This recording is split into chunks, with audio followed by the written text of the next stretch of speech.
Hello, everybody. Good evening. I'm Alex Steele, Bloomberg TV anchor, and on behalf of our New Voices program and the Smithsonian's American Women's History Initiative, I'd like to welcome you to the Women in the Room. Now, it would be impossible to have this session and to talk about our long march towards gender equality and equal protection for all Americans under the law without acknowledging Ruth Bader Ginsburg, the solicitor for the feminist movement, and later as a federal circuit judge and ultimately Supreme Court justice. RBG spent her long career enshrining equal protection on the basis of sex within the justice system, and she broke down barriers that limited women from serving on juries, securing workplace benefits, and even things like obtaining credit cards. Her pioneering work helped to change the narrative of what it meant to be a woman in America. And while she will be remembered as one of the greatest legal minds for much of her career, Ginsburg was quite literally and often the only woman in the room. Now, as we know, being the only woman is not unique to the courtroom. We also see it in the boardroom as well. And we have designed today's program as a virtual celebration of powerful female executives in business and finance, helping to achieve gender equality and inspire the next generation of women as corporate leaders. The Women in the Room will take us on a journey from the past with a look at artifacts from female pioneers in finance on view at the Smithsonian to the present through a riveting panel of 3 top women in corporate America and into the future with a look at the New Voices program, which has provided media training to over 250 women and ethnically diverse executives, giving them tools to become the next generation of experts and speakers on matters of the economy and markets. Now, I've talked to many graduates of the New Voices program, and what really stood out to me is that it gives them a voice in their firm, the ability and credibility to speak up, and a media presence with more weight with their colleagues. It's a huge game changer for them. We're also going to look further into the future at other successful initiatives that inspire girls to pursue careers in business and build the pipeline of leaders that will chair the boardrooms of tomorrow. Well, now it's my great pleasure to introduce 3 women who are in the room right now. Melody Hobson, co-CEO and president of Ariel Investments, Dina Powell McCormick, a Goldman Sachs Management Committee member, and Michelle Paluzzo, SVP Digital Sales and Chief Marketing Officer at IBM. And if you're watching, please send questions that you'd like to ask our panelists through the Q&A tool in the lower left of your screen. We're hoping to leave about 10 minutes for that. We can ask some follow-up Q&As during the discussion. Let's just dive right in, ladies. In a perfect world, we'd all be sitting on a stage together having a really good time, drinking some coffee and just, talking about our day. But that's not what's happening here because we're in COVID. So I wanted to start off just to set the tone for the day. And if there was a word that you could use to describe how you think of your journey to get where you are, and then maybe what you would see in a 22-year-old woman who's just kind of starting out and what you think the word might be for her, I think that might be a really good way to color our discussion. So I'm just going to go right down the line, and hopefully we can get into a place where I don't have to talk at all and you guys can just do all the work for me. Melody, let's start with you and get your take on that. Well, if I were, first of all, thank you for having me so much. I'm delighted to be here. And I'm on this panel with my pals, both of them. Dina and Michelle are both longtime friends of mine, so it's fun to do this together. I would say that my word for myself would be hard work. I know it's not one word, it's 2. And my word for a 22-year-old starting their career would be the same. It would be hard work. I think that's the key to the best outcomes. At least it's one of the most important keys, I would say. That's a good word. I forgot you guys are all friends too, so that's great. So Dina, go ahead, you pick it up now. Sure. Well, like Melody said, I'm so delighted to be with you today, Alex, and to be with Michelle and Melody. I will give you my word and what I would tell a 22-year-old, but I was watching those videos and was just kind of overwhelmed by, in many ways, how far we have come as women and yet how far we have to go. But I think it's the small kind of victories that we have to really recognize. And I was telling Melody earlier today how incredibly thrilled I was and emotional I was when Princeton named a building after her, Hobson College. To think that Melody, who was the first in her family to go to university and to now replace what was once the Woodrow Wilson School, one of those names. I mean, it's really incredible. So I want to say a huge congratulations to my friend Melody. It really does show so many young women what you're capable of, and it's incredible. I will tell you my, I guess, word for my career was taking risks. And I often tell young people that you have to be very careful when you're taking risks. But mine started out as a very young girl.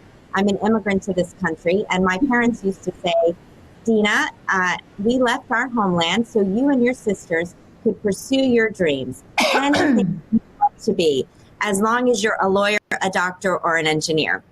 And so I dutifully got into law school and was heading that way when I had the chance to kind of jump off a cliff and take a leap of faith and a risk and actually go to Washington to work for another remarkable female trailblazer, Senator Kay Bailey Hutchison. And so taking risks, even when many people are telling you, you've got to do the narrow path, you've got to go to school, then go work at Ariel or Goldman or wherever for 2 years, and then go get your MBA. I mean, sometimes jumping off that path that has been so prescribed, if there's an opportunity that comes your way and taking a little bit of risk, I think actually is how you ultimately find the journey that's meant for you. Oh, I'm very good at that. Okay, Michelle, how about you? Well, first of all, I'm super, super excited. And Melody, I had not heard that news, and that is so awesome and so incredibly well-deserved. There's not, a day, week, quarter, month that goes by that Melody doesn't inspire me and all of us. So that just made my day. So thanks, Dina, for sharing that. I'm gonna blend two words here. So I'm gonna take some liberty. Maybe it's the risk Dina was talking about, but I would say grit and grace. And I think, for me, they've been really important. Just tenacity and persistence and hard work is, as Mel said, just drive to break through things has been really important in my career. But I think grace alongside it, to be humble about what you have to learn and to pick yourself up when you make mistakes and to, acknowledge when you were wrong. And, as a mom, especially, I think just trying to balance it and juggle it. And so I would say grit and grace. And I don't think I would think differently for a 22-year-old, maybe more resilience. It's a very, very hard time to be 22 and starting out in a company.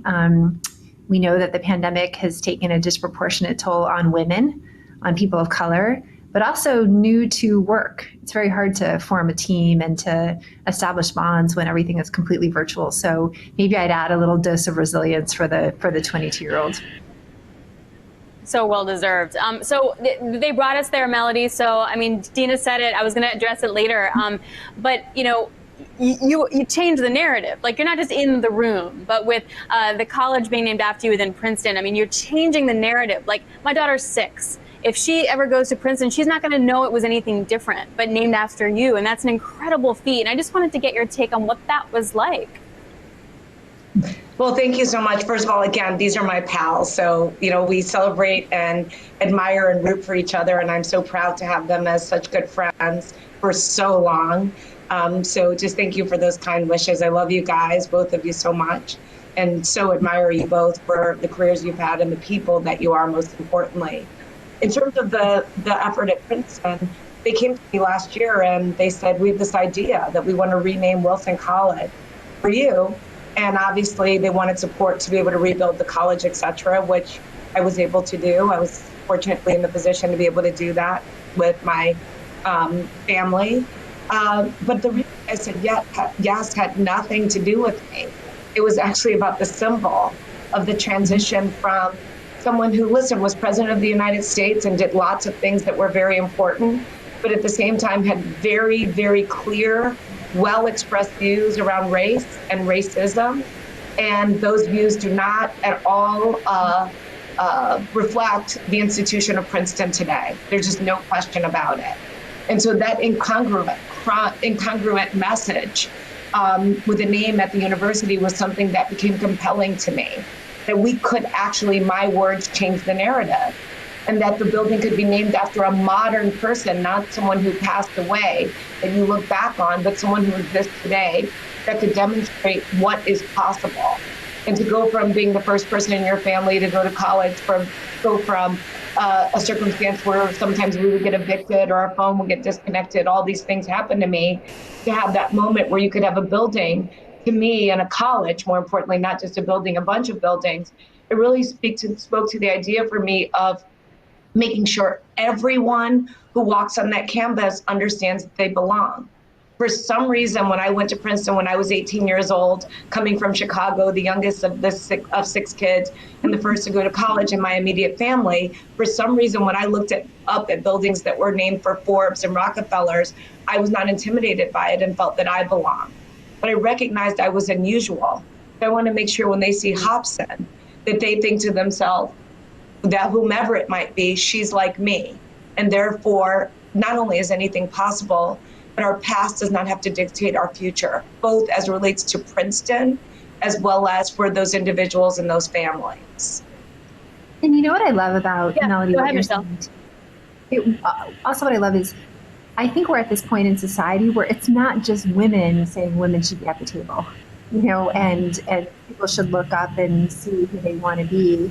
I think we're finally at the point where there's a broader recognition and consensus that more diverse, more inclusive teams produce better results, and that it's not universal, it's not as kind of truly end to end as we'd like it to be, but the fact that people will go to Princeton and see an extraordinary woman who has changed the landscape of America and everything she's done.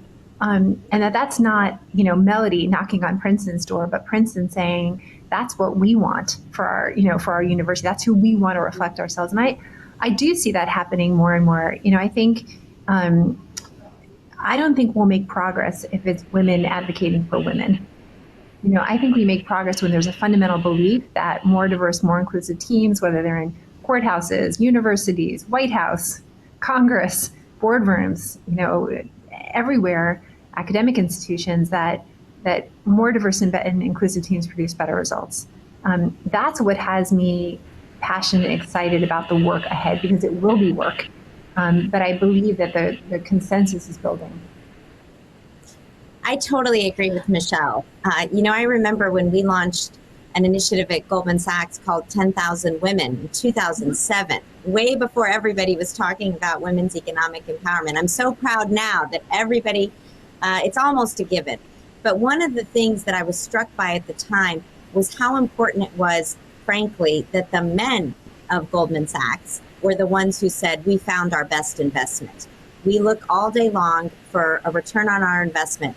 And economically empowering women around the world is the greatest way to grow GDP. And so, Michelle, I do think we have to have those voices. I think now they're much louder, more present, and it does have to be everyone talking about that issue. I also think, though, that's why the Bloomberg New Voices program is so terrific.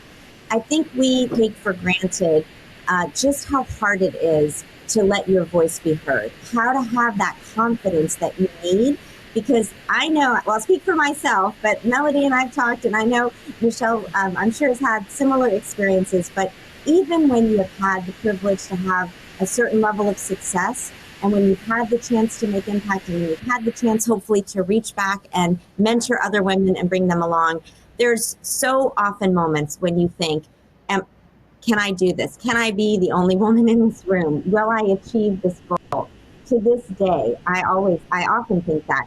And I have to say that it's that confidence gap sometimes that holds women back. And so finding voices, helping women find their voices is so incredibly critical. And we've seen that in a lot of the work that we've done. And I've certainly seen that with many of my friends and supporters too. So let me pick up on that, Dina. So what's the right way to measure it? Because you're right, 10,000 Women in 2007 was way ahead of its time. But I think that everyone's really trying to struggle with what's the best way to implement these changes. I mean, there's quotas, right? That's sort of the obvious one. There's the push within boardrooms, sure. But then there also needs to be some kind of accountability that goes along with it. And then there's going to be people that are just not going to budge. They're just not going to see things differently. And unconscious bias is a real thing. So I'd love to get all of your takes on sort of what concrete measures can be done to get us there that are real, not just sort of sex washing or race washing, So I'll start. Go ahead. Oh. No, go. Michelle, go ahead. Okay, sorry. Well, we had, I'm sure we're going to say something similar, actually, knowing our conversations and Dina too here. But I authored a study 18 months ago, 2,300 C-suite execs. And we said, first, let's look at the companies that are producing better business results. And then let's look at the gender and racial equity of these companies at every level of the organization. So 2,300 companies, 60 countries, dozens of industries. And what was really fascinating to me was 13% of companies outperformed, and they had one correlated factor. They had more diverse and inclusive teams all the way at the top. So then we asked the questions, of course, as you would, why? How do you do that? And for them, it's a very simple formula. It's a business priority.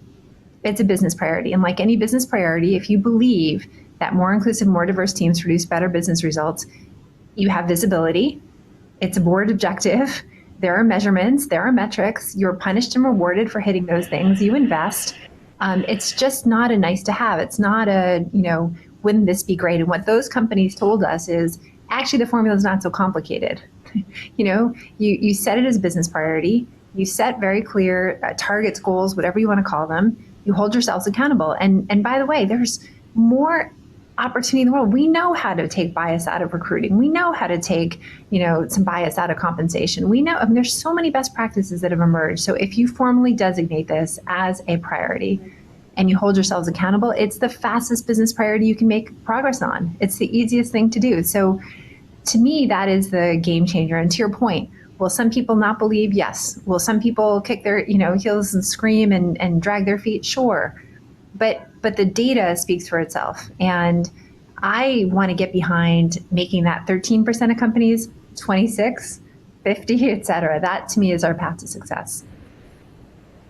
Melody, do you want to add on? Sure.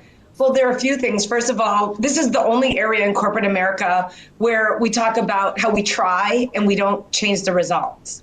And, as many people know, I married Yoda's dad, who said, do or do not, there is no try. You don't get points for just, as was the case when I was in second grade, showing my work on a math problem but getting the wrong answer. So I think we have to be very specific about the fact that, and I believe this wholeheartedly, if you want to be a world-class company in the 21st century and you're not diverse, you are committing corporate suicide. It's not a question of if you will die, it's just a question of when. Now, it could go for a very, very long time, but it won't work over the long term. I'm actually even wondering, when we think about risks that companies have to disclose in their proxies, if we're going to start seeing race as a risk for those companies that are not diverse, just like they disclose environmental risks or legal risks or all sorts of things that might exist. If they have exposure there, how much could that hurt them and erode shareholder value over the long term? I believe incentives are very important. In corporate America, you get what you incent. We are completely and totally used to incentives. We're incented around earnings, around sales, in my business, around investment results versus benchmarks. It is part and parcel of the world that we live in. If it's important, it counts, start counting, and then hold people accountable. We are used to that. If there is no accountability, if there are no incentives, it's a nice to have, not a need to have. We know that we respond to incentives as a business. Last thing, we talk about the 3 Ps. You need to count people, no multicultural umbrellas, no putting women and minorities in one group and feeling good about your 20 or 30% number. Because when you start breaking that apart by ethnicity, you see the underrepresentation. And that's what's important. You need to account at the top of the organization, through the C-suite, all the way through the organization. No pats on your back if your numbers are dramatically affected by the fact that you have 90% Black women as assistant. It doesn't work. The other thing you need to count is business diversity. The old supplier diversity language is last century. With whom do you do business?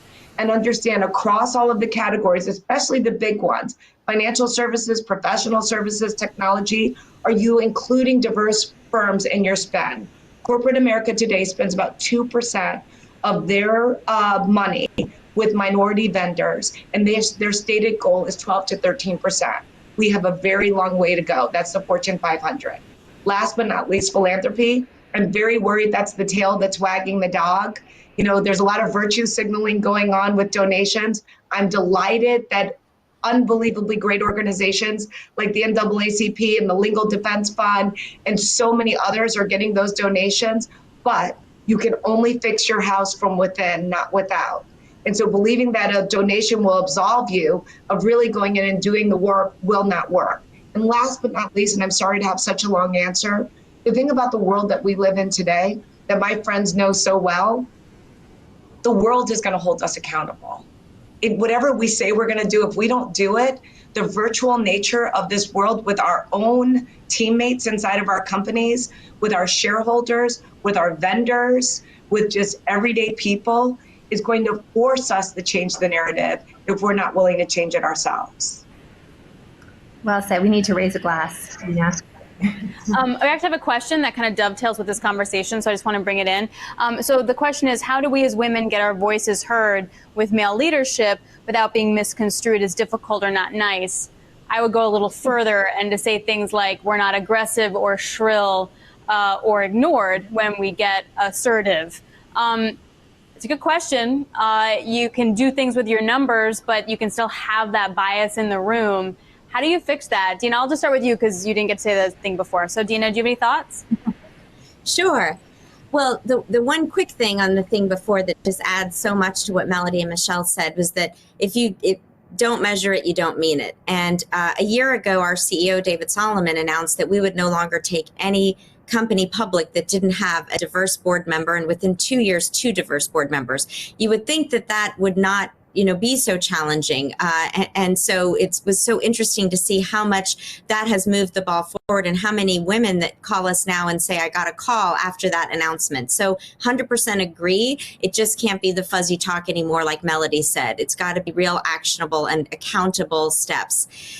On the, how to be in the room. I mean, I love what Michelle said about grit and grace. Let's be honest, women are judged on both. And there is often that question of, am I being too aggressive? And I think that one of my mentors, Secretary Condoleezza Rice, who I worked for, often would just kind of wow me in many different situations, but she was always the most prepared person in the room, not woman in the room. She always knew more about the issue, knew imagined what questions would be asked, was tough as nails. And it was always such a lesson for me that you need to be more prepared than anybody else if you're the only woman in the room. And frankly, you need to have the courage behind your sentiments. I'll tell you a quick story. In 2005 and 2006, when I would travel with her to the Middle East in a very tense period of time after the years after 9/11, we would be sitting when she had meetings with kings and crown princes and lots of very senior officials in the region. And they would sometimes say to her, we don't want to hear your lecturing. We don't want to hear about freedom and democracy, when she would talk about the importance of reform and the equity of women in their countries and human rights. And I remember her saying, well, I'm certainly not here to lecture you. In fact, it wasn't all that long ago that my own country counted me as 3/5 of a man. And so while we are not perfect in the United States, we are progressing in our journey. And that's all that I hope that you will for your people, progress in that path, on that path. And I was just struck by the remarkable way she could sort of stick it to them, but with humility, a sense of, where our country has come from. And facts. That's fact-based. And so that's always, remained a really important lesson to me. And final thing that I'll say, I love listening to Lonnie talk about, all the women in history, and the Smithsonian has done such a great job capturing that. But I think they've got to also have some new messages. There's a very famous speech that Theodore Roosevelt once gave about the men in the arena, the man in the arena who gets in and he fails many times. He gets dusted up and bloodied. And I think we've got to start talking about the woman in the arena, and that it is okay to fail. I think the biggest fear that women have today is that sense, like you said, Alex, of, will I come off too aggressive? Will I not be loud enough? Will I be graceful and show grit? And I think we've got to just say, guys, it's okay, because honestly, for me, I have grown the most when I have failed and made mistakes. Maybe just 2 quick add-on thoughts. Dina said that so well. But Dina, when you're talking about Condoleezza Rice, and I know this is true about both of you, there's an authenticity. Don't let other people define you and shake you. I think that's so hard. I know sometimes I get so flustered if the tone is really aggressive, or if you feel like there's so many men in the room and just you. But I think that quiet confidence that, I know who I am, I know what my style is, I know I've done the work, I have the data, holding true to who you are ends up being, I think, really important, and not letting the environment define how you react and how you respond. And the second thing I would just say is echo and amplify someone else's voice. Often, thankfully, we're not the only woman in the room. We may be one of only two or three, but there was a great Washington Post story, and Melody and Dina may have been here, but about the Obama administration and how women consciously echoed each other.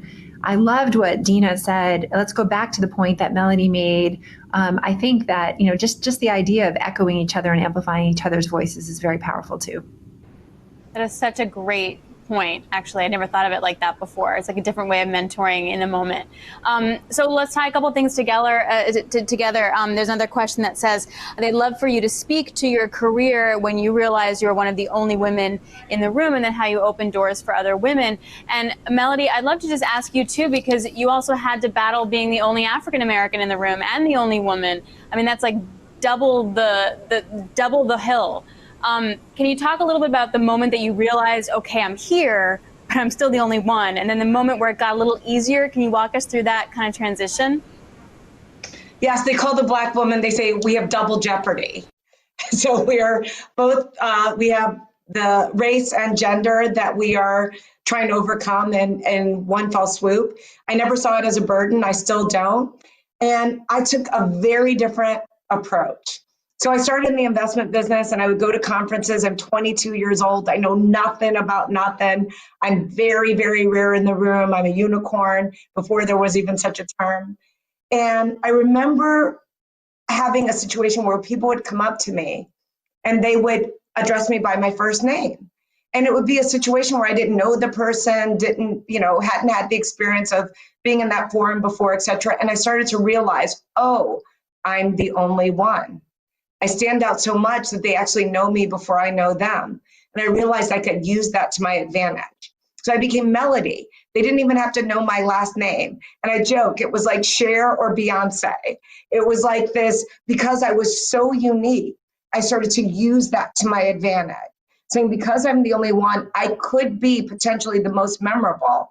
And in being the most memorable, let me make sure, first and foremost, I'm studied in my subject matter. I think confidence comes from knowing what you're talking about. And then secondly, that I have an original idea. So I've always worked very, very hard to bring an original idea into the room. I go to board meetings where I'll spend plane rides coming up with what is my original idea, which often is said in the form of a question, so that I can distinguish myself in terms of my thought process. I literally, to this day, consciously do that. And so I think being in the room, recognizing that when you're the only one, recognizing that's not necessarily negative, it can be an incredible positive, although I want a lot more people in the room with me. I like company, and I don't buy into the first and only as something to be proud of. And then secondly, when you get there and you have something to say, distinguish your voice from those around you. That's such a great image. Can you give me an example, though, of one thing where you thought on the plane where you're like, here's my question, here's my idea? I'd love to know. I have so many. They're obviously very specific often to the companies that I'm in. So it's hard to be that direct with you with an answer without, revealing conversations in a boardroom, which I would never do. Melody's always thought-provoking. That's the thing. It's that. Wow, that's a really good way of saying that in a question form. I like that. Well, if you ask it in a question form, it's less threatening. So it goes Right. back to your point about ambition and too aggressive. A question becomes less threatening. Statements are threatening. And that's where I learned that there's a difference. And I will ask a series of questions. Michelle has seen me do it. Dina has seen me do it, to bird dog an issue without being a jerk. But it's like, oh, did you think about this? Then I'll think of the follow-up. The follow-up is always more important than the first question. The first question is just setting up the issue. It's always the follow-up that really matters. You know that as a person who does this professionally. And so I will use my string of questions to actually allow a subject matter to reveal itself to the rest of the group. It's particularly helpful around issues of race or gender or things like that. Tell me about the numbers. Tell me about how many people, what base are we using? If we're doubling, what's against what? It's like, sounds great, but I don't know what the base is. 1% to 2% doesn't sound so great to me. I'm literally taking notes to be like, next time in my meeting. So we have more questions to get through that I wanted to just hit on as well. So this is a good one. Michelle, I'll ask you, because you do a lot of work with teams and you're really into team culture. And the question is, how do you stay motivated when you feel so defeated sometimes? Are there indicators that you should just like throw in the towel and try something else? And I'm sure I felt that in the last year where you're like, I just can't do this anymore. I'm just gonna do something else. And it sucks and it's not fun. What do you do, Michelle, when you got there? Well, I mean, I think a few thoughts. First of all, we all feel like that. I probably had an hour today when I felt like that. So that's just part and parcel of having ambitious lives, right? That's part of the territory.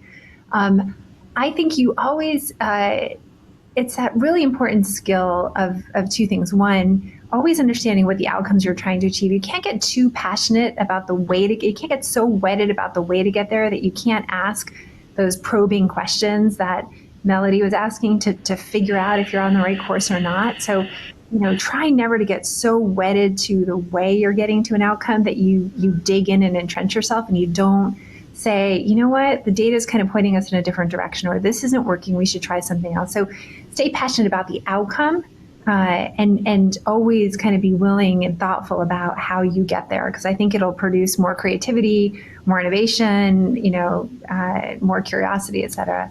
And then the second thing is, when your energy is flagging, all of us need to know what builds our energy back up. I think I was talking to someone the other day, actually an amazing woman who we all know, and Melody's on the board of her company. And she was talking about like what gives her that energy to charge back up that hill. For me, that's being with the team. When I've had a bunch of bad meetings, tough things and whatever, and I'm in the office, I want to walk the floors and just hang out with the most junior people who are working on, who are in agile squads, doing really interesting work. That gives me a lot of energy. Of course, at home, it's my kids and my family, but I think I know when to call it. I know when to say, I'm blowing up this meeting and I'm going to walk the halls. Now, I can't do that virtually, so we're coming up with all new ways. But there's nothing more motivating and inspiring for me than to get out of the, sort of corporate hierarchy and to get down with the people who are trying and testing and learning and growing. And so I would say both those things. Stay passionate and wedded to the outcome, not to the means of getting there, so that you can have an open, curious mind and know what builds your energy and fill it up. These are amazing ideas. I love them. There's another one, Dina. This is also the questions are fantastic. This is one that says, how do we get the men in the room to give up their power and their space? And this is such an important one, and I've seen it where you have women in the right roles, but they still don't have the right voice. The power is still skewed to the men. And Dina, having worked in government, I can only imagine like what you would have seen in that respect as well. So what do you think? Well, that's sadly, besides finance and corporate America, certainly government, there are not enough women in the room, especially in national security rooms and positions. And yet you think about how important it is to have diversity of thought when some of those crucial decisions are being made. I think it's a little bit what Michelle said is, at least you have to hope there's at least another woman in the room and that you echo their voice and that you bring, together some good ideas. But, I've obviously been in some rooms like Melody and Michelle have been with some pretty, very senior CEOs, very senior businessmen. And I think that you actually do have to kind of say, listen, I really have something that I would like to add to this conversation. A lesson that I learned early on from another mentor was be still, be quiet as the meeting opens. Listen to what the big issues are going to be. It's a little bit like Melody's original idea. Don't be the first voice, but be the best voice. And what I have often found is it's the greatest thing when they turn to you and say, what do you think? Or, we've been talking for 30 minutes and we think we're brilliant. How do you what do you think? Do you think we're as good as we think we are? It's just like a typical, job interview, right? Where a woman, when presented with an idea from one of her bosses, says, I'm just not sure if I'm capable of that. And the man is thinking, why didn't they ask me 5 years ago? I'm going to crush this job. But even in those meetings where big decisions are being made, I have watched, in just my own case, waiting until everybody loves to talk, and then sort of coming in and saying, have we thought about this, or here's a really good way to think about moving forward. And I think that strength of poise and stillness and strength is something that really works. And I also think, just one last thing to add on to Michelle talking about teams. One question that we should all ask, and I think we should ask each other and hold ourselves accountable, but a question I think every woman in a senior position should be asked is, where are all the women that worked for you? And I think that is such a critical legacy. How many women that worked for you got promoted? And not just when they were under your immediate supervision, but afterwards, when they went to another division, when they went on with their careers, were you constantly there, cheerleading, advising, helping, most importantly, giving the tough love and constructive criticism? And when you look around, at the end of your career, will you be able to say, those incredible women that worked for me have exceeded anything that I could have achieved and are in senior positions all around? And so that's an original question for Melody that maybe we can all get into the dialogue of asking each other. That's if I could just add one point, Dina, I agree with everything you said. Just one thing about that question that I just would reframe if it were me. It's not asking the men in the room to give up power, it's asking them to share it. And I think if you can get out of the win-lose conversation, I think it's a very different conversation. And, I remember one of our friends, Michelle has the same friend, he once said to us, do you share or do you hoard power? And so you're trying to create a road for people to share power. You remember that conversation, Michelle. It still sticks with me. And the question is about sharing power.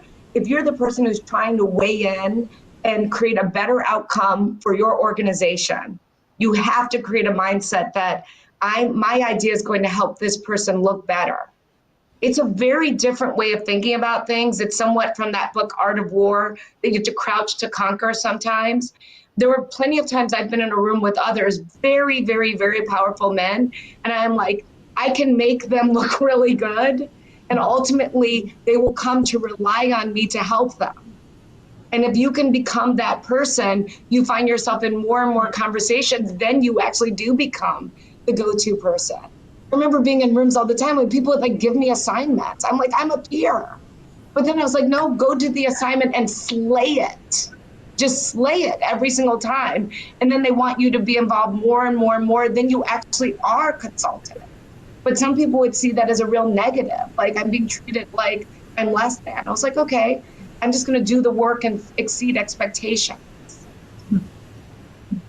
This is a great conversation. I honestly could talk to you guys for the next 7 hours, but we are out of time for this portion of the evening. So, Adina, Michelle, and Melody, it was truly inspiring. Thank you for all the specifics. You nailed so many points that I think a lot of us feel in the workplace, and sort of how to manage it and nuances of how to deal with it. So, thank you, and we're so pleased that you are still in the room.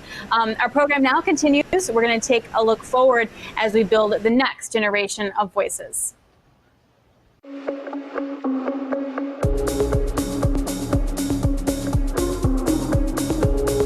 At the end of 2017, we decided to take a hard look at the actual numbers, both in terms of our representation and our stories, but also on our TV programming and our radio programming. And the numbers really surprised us. About 10% of our outside guests that were brought onto TV were women.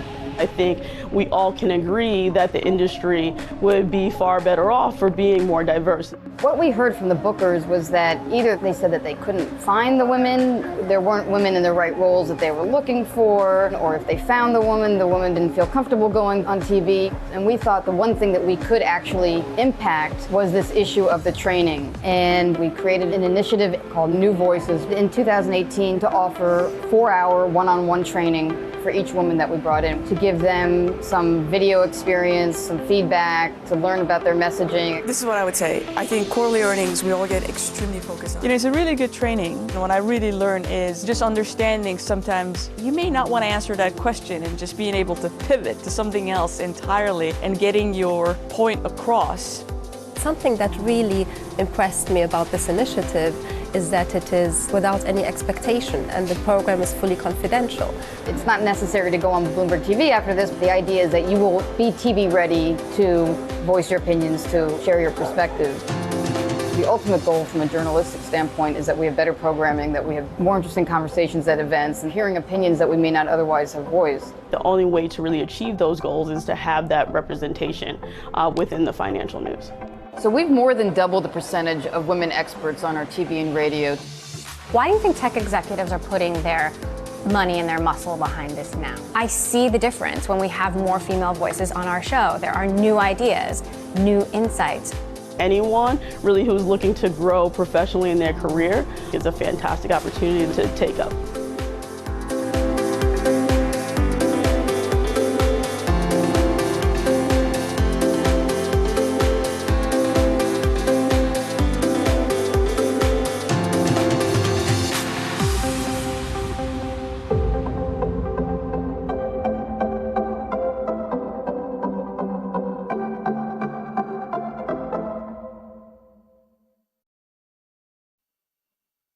Hi, I'm Laura Zelenko, and I am a senior executive editor at Bloomberg, and I lead our New Voices initiative.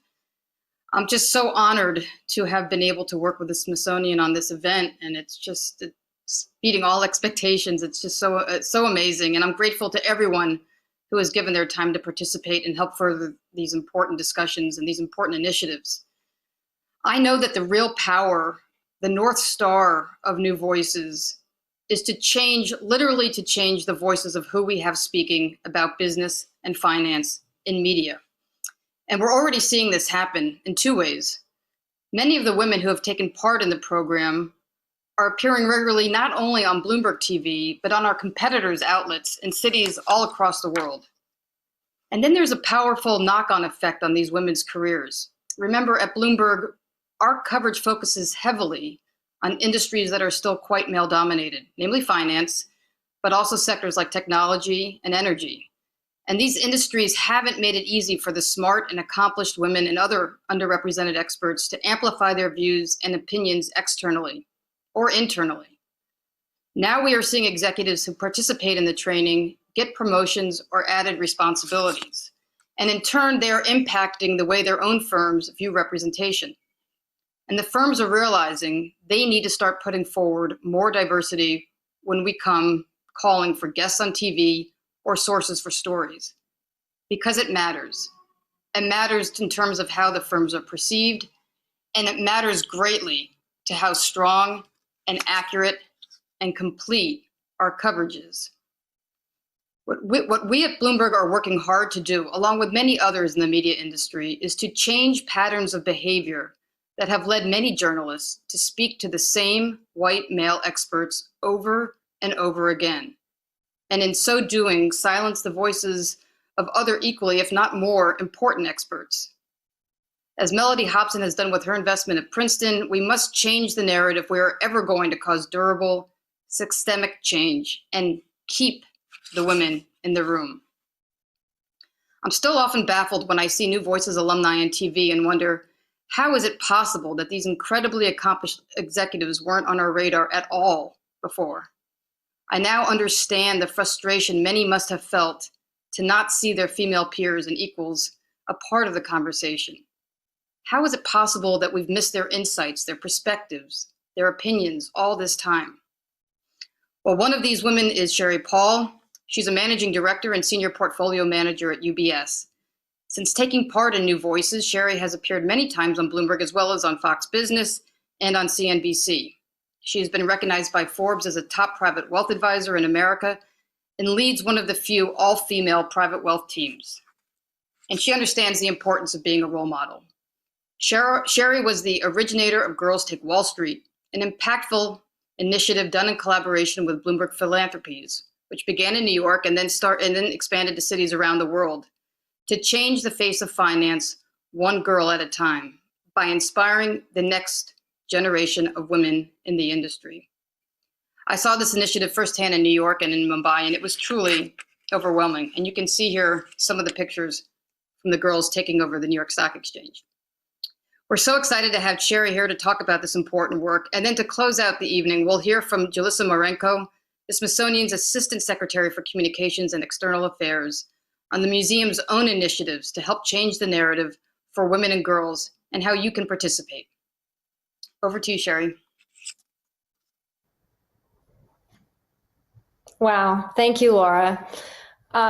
It's so heartfelt in such a personal way to have been invited into this room, frankly. I think it's no secret that women are missing from Wall Street and in the financial services industry as a whole. And frankly, I find myself in this room with all of you today because other women spotting me in that room elevated me and invited me into this moment with all of you to share something with you that is also near and dear to my heart, which is Girls Take Wall Street, which is basically an inspired initiative, as Laura said, to change the face of finance one girl at a time.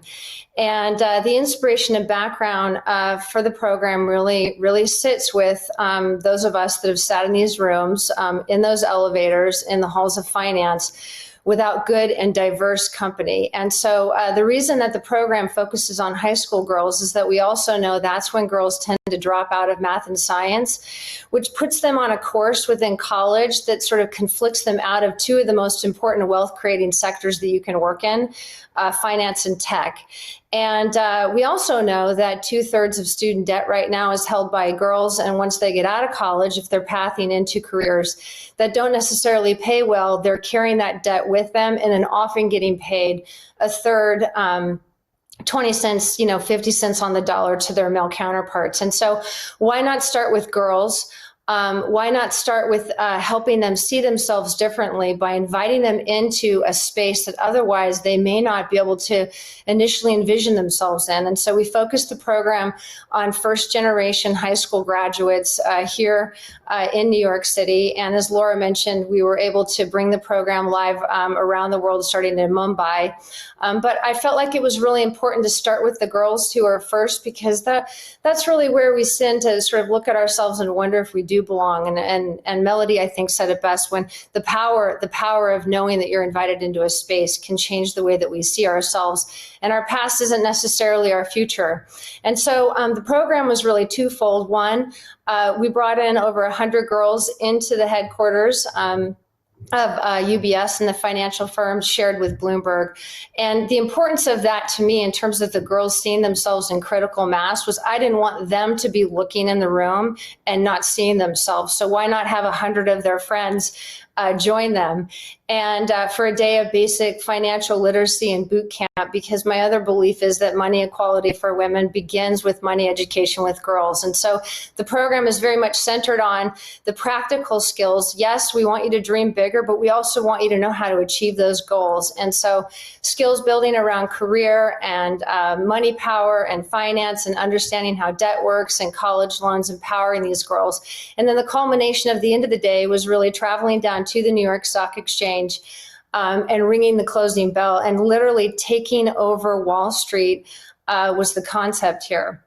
Now, that concept, my background was I was a civil rights activist before I came into finance. And actually, I came into finance because I learned in my civil rights work that money, when weaponized for good, can change the world. And I wanted to learn about how that all worked. And so the second part of taking over the exchange and taking over the corporate environment is really a symbolic one, where we literally wanted the hallways and the elevators of the financial companies to wonder what was happening. So one of my favorite moments actually was watching, 15 girls at 7:30 in the morning. We had to stack them into the elevators to get them up into the boardroom to begin the curriculum.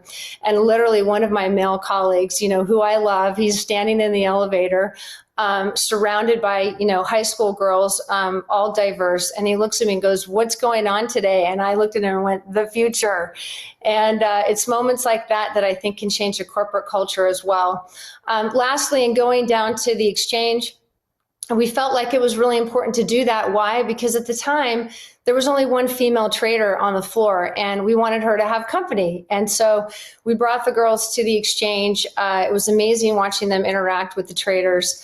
And in the end, they drew straws to who got to go into the balcony to ring the closing bell. And the symbolism there is, in a capitalist democracy, the right to vote isn't the only center of power. We have to have access to money if we want to become fully equal as women in a capitalist democracy.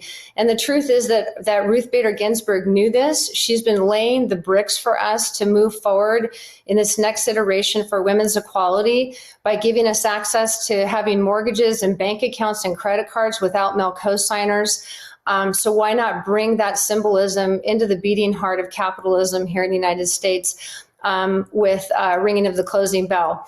Now, in closing, what I'd like to do is read to you a LinkedIn message that I just got from one of the girls that participated in our program in Mumbai, which was the 1-year anniversary for this was on Friday. And, enough from the adults, let's hear it from the girls. This is from Pratim. Such a fantastic experience it was. That day I went back home with one resolution. Finance would never take a back seat for me henceforth. Knowing the markets, knowing your own money gave me an altogether different feeling of independence. And on that note, it's my distinct pleasure to hand this off to Julissa. And thank you all again for including me in this room. Hi, thank you so much, Sherry. And thank you so much to Laura and the Bloomberg New Voices team for this incredible and amazing partnership with the Smithsonian. Grit, grace, hard work, risk-taking, these are all and some of the reasons as to why at the Smithsonian we launched the American Women's History Initiative because of her story now nearly 2 years ago. This initiative is one of the country's most ambitious undertakings to research, collect, document, display, and share the compelling and inclusive stories of American women. Our goal is to ensure that the historical record of women is recognized, accurate, and well known, not just at the Smithsonian, but all across the world. Those stories that we've heard of today, those opportunities for us to share the grit, the grace, the hard work that women, not just in the finance industry, but throughout the history of our country have displayed is what we are trying to do. Simply stated, we are correcting the record. We're correcting the record through our exhibitions, our educational programs, through robust programs like this digital presence that we have right now, as well as through our partnership with Wikipedia. Today I'm here to invite you to be a part of two of our current efforts. 2 weeks ago, the Smithsonian American Women's History Initiative opened up its landmark exhibition at the National Museum of American History, entitled Girlhood, It's Complicated. I think we can all relate. Prior to being the women that we are today, we all went through a girlhood, and for the most part, it was complicated. It showcases how girls from Helen Keller to Naomi Wedler have spoken up, have challenged expectations, and have been on the front lines of social change. Through unexpected stories of girlhood, the exhibition engages audiences in a timely conversation about women today and throughout history. I invite you to visit us, not just at our museum, but also online. The second invitation I'd like to extend to you is with regards to how can we as a community come together. So early on in the Smithsonian American Women's History Initiative, we learned that we had to address the gender gap, not just at our museums, not just in our content, and not just in our exhibitions, but also online. With our partnership with Wikipedia, we learned that the representation of women on Wikipedia was quite thin. Less than 18%, if you will, of Wikipedia biographies in English are about women. And men make up more than 80% of the editors. We saw these statistics as opportunities. With a dedicated team of volunteers and staff at the Smithsonian, we are adding Wikipedia stories and images for and about women. As we all know, Wikipedia is one of the world's largest go-to search engines for looking up information. So this matters. It matters most especially because no one likes half of the story. So I invite you to join us as we echo some of the words that we heard today from Dina and Michelle, right? To echo and empower each other's voices, but I'm inviting you to do it online. Thus far, our results have been heartening. we've tracked more than 2.7 million views of Smithsonian trusted content, including some of our very own stories of our women in science. Some of our images have been viewed hundreds of thousands of times thus far. And so again, I ask of you and I invite you to help us echo, empower each other's voices, not just in our museums, but also online. Later this month, on October 29th, we will be hosting a Women in Finance Wikipedia Edit-a-thon online, in which we'll all have an opportunity to come together to highlight trailblazing women from finance and from business. I hope you can join us. And I thank you so much for being here today. It's an honor for us to be a part of this partnership. Thank you. Back to you, Alex. All right. Thank you so much, you guys. This was truly an amazing evening. A huge thanks to the Smithsonian for partnering with us. A huge thanks to Melody Hobson, Dina Powell, Michelle Paluzzo for sharing their experiences as well. So here's how you can help change the narrative. There are links now on the screen to find out more about the New Voices program, which will accept its next round of applicants in early 2021. It's amazing. You have to do it. And the Smithsonian's Women's History Initiatives, including information on the Girlhood and Wikipedia Edit-a-thon. Check that out as well. Have a wonderful evening, everybody. Hopefully we can do this again in person next time. Have a great night.